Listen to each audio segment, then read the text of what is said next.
Pourquoi certains immigrants réussissent mieux que des personnes qui sont nées et grandies dans leur pays, alors qu'à la base, beaucoup d'entre eux ne connaissaient même pas encore parfaitement la langue, qui ne connaissaient pas forcément parfaitement la culture, qu'ils partaient avec des lacunes, avec des difficultés de papier, le stress et tout ce qui est côté administratif.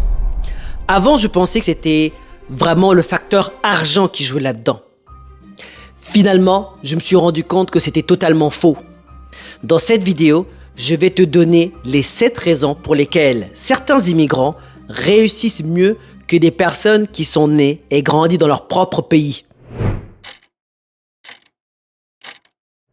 Point numéro 1, les immigrants ont souvent une mentalité de rareté. Quand tu viens d'un environnement instable, pauvre et difficile, tu développes souvent l'envie de sécuriser des actifs, l'envie de posséder, car tu ne veux pas revenir en arrière. Ceux qui sont sur place, en général, sont déjà habitués à l'environnement et ils ne voient pas de pression. Point numéro 2, ils acceptent plus les sacrifices temporaires.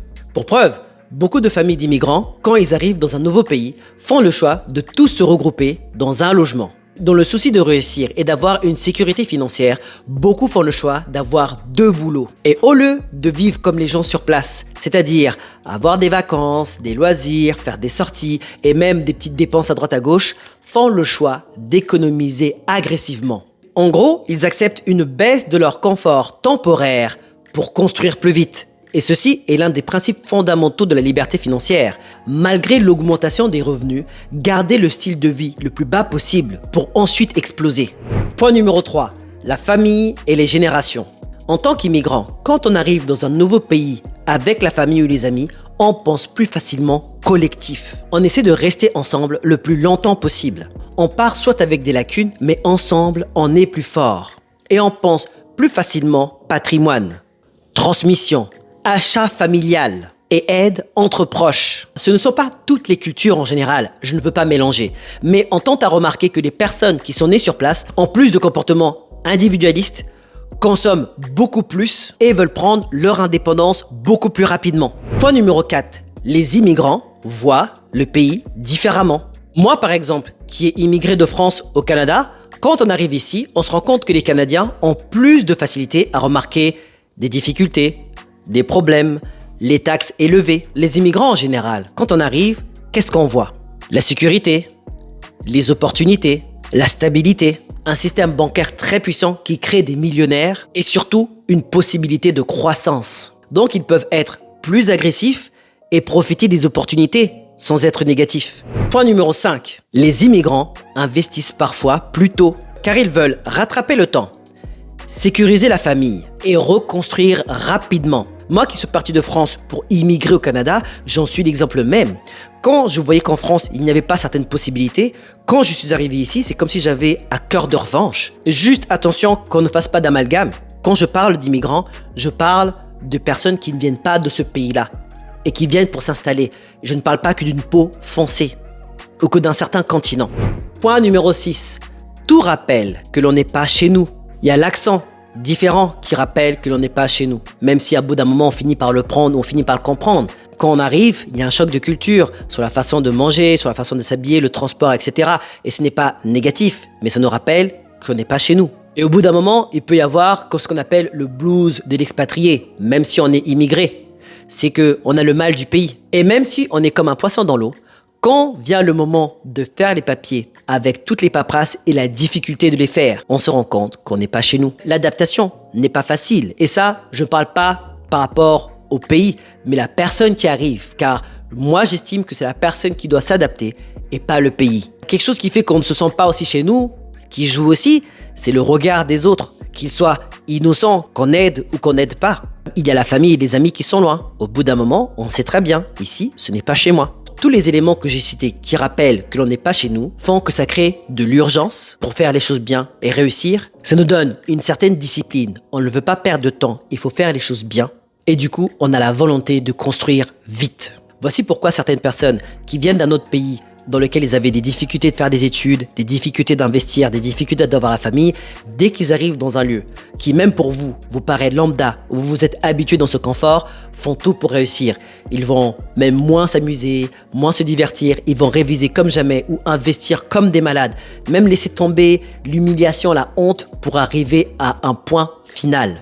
Et justement, le point numéro 7, la pression familiale. Quand tu quittes ton pays en général, tu ne pars pas juste avec tes valises. Et là, je m'explique. Je ne veux pas dire que comme avant, tu pars d'un pays et ce sont la famille et les amis qui te disent quand tu arrives là-bas, envoie-nous de l'argent, on met tout sur toi, il faut que tu réussisses. Ce n'est pas forcément dans ce cadre-là. Mais vu que tu pars et vu que tout le monde se dit « Ah, mais là, maintenant que tu pars dans un pays nouveau, dans des nouvelles conditions, ah ben là-bas, j'ai entendu que c'est mieux, etc. » Inconsciemment, c'est comme s'ils disaient « Là-bas, tu vas mieux réussir. » C'est beaucoup plus beau. Tu vas faire des meilleures relations. Tu vas peut-être trouver un copain, une copine. Ils s'attendent à ce que tu aies des meilleurs résultats ou que même le ciel soit différent. Des fois, c'est pas forcément le cas. Donc, soit c'est eux vis-à-vis de toi qui te le font comprendre, ou soit c'est toi qui te mets cette pression involontaire qu'ils ne t'ont pas demandé, qui te dit il faut que je leur fasse un rapport en leur disant que c'est pas mal, c'est bien, c'est mieux. En quoi bon leur dire que je suis venu dans un nouvel endroit et c'était une erreur. Il n'y a rien de spécial. Limite, j'ai perdu du temps. Tu n'as pas envie de dire ça. Donc certaines personnes qui ont cette pression indirecte ou directe, quand ils voyagent, ils ont indirectement une pression. Montrer des résultats, montrer que ça valait le coup. Tu peux pas venir faire 15 ans au Canada pour être plus malheureux qu'en France. Ça n'a aucun sens. Tu peux pas partir du Congo ou du Cameroun pour arriver maintenant dans un pays d'Europe et dire que finalement c'est la misère. On a besoin de réussir sur tous les aspects. Tu peux pas revenir bredouille. D'autres encore ont peur de décevoir, alors qu'indirectement, la famille et les amis n'ont rien demandé. Pour pallier à tout ça, les immigrants qui arrivent veulent économiser, travailler beaucoup sur tous les aspects, aussi bien dans le côté financier, dans le côté humain, dans le côté social, dans tout cela, pour se dire que je suis pas venu ici pour rien. Des fois même, on va même faire plus d'efforts dans le nouveau pays, en termes de travail, en termes de socialisation, plutôt que même dans le pays dans lequel on a quitté. On va plus jouer le jeu et faire beaucoup plus de choses dans le nouveau pays que dans l'ancien pays. C'est incroyable. Dites-moi, vous, en tant qu'immigrant, même expatrié, si c'est le cas pour vous et si vous êtes déjà retrouvé dans cette situation à se dire que j'ai tenté et joué le jeu jusqu'au bout, à fond, plus que même je n'aurais fait que dans mon propre pays d'origine. Est-ce que ça vous fait du sens et est-ce que ça vous est déjà arrivé? Faites-le moi savoir dans les commentaires. Et donc, du coup, vu qu'ils prennent les choses au sérieux, ils se mettent vraiment à investir. Ils font pas de gaspillage, prennent les études au sérieux. Et ça encore, ce n'est pas tout le monde, mais c'est les immigrants dans la raison pourquoi ils réussissent mieux que certaines personnes, même qui sont nées et grandis dans leur propre pays. Quand on regarde bien maintenant, pourquoi les immigrants réussissent mieux que certaines personnes qui sont nées sur place? Ça fait du sens. Ils ont réuni toutes les caractéristiques qui font qu'un entrepreneur ou une personne à succès va réussir. Qu'est-ce qui revient le plus? Sécuriser les actifs, économiser, avoir en tête la notion de travail en famille et de transfert générationnel, la notion de sacrifice, maintenir les revenus bas un certain temps dans le but de vivre mieux plus tard. Être positif, ne pas voir le négatif, ne pas voir les taxes, ne pas voir les problèmes, les difficultés, mais voir justement les opportunités, le système bancaire et la rareté. Ne pas attendre pour investir, mais dès que c'est possible. Ne pas se laisser dérouter, faire chaque chose sérieusement. Oui, se mettre une pression, ce n'est pas forcément sain, mais c'est nécessaire pour maintenir le cap, se rappeler d'où l'on vient et tenir ses objectifs. Et ça, malheureusement, souvent, les personnes qui sont nées sur place, les locaux, ne peuvent pas s'apercevoir de ce genre de choses-là. On a plus de facilité de se plaindre de ce qu'on a autour de nous. Cette situation d'immigrants qui réussissent mieux que certains locaux, les immigrants peuvent la vivre eux-mêmes en fonction des générations. Voici pourquoi, des fois, la première génération des immigrés a travaillé fort. La deuxième génération qui est née sur place travaille un petit peu moins fort parce qu'on leur a transmis certaines choses. Et la troisième génération commence déjà à tout dilapider, etc. Parce que ce sont devenus maintenant eux, les locaux. Voici pourquoi certains immigrants réussissent plus que des personnes qui sont nées et grandies sur place alors qu'ils ne maîtrisaient même pas leur langue, alors qu'ils n'étaient même pas familiers avec leur culture, alors qu'ils ont même des difficultés de faire les papiers. Vous voyez, finalement, c'est pas une question de moyens, c'est psychologique. Moi-même, quand je suis venu au Canada, j'avais 0. Tu sais, il y a beaucoup d'immigrants, et c'est mon cas.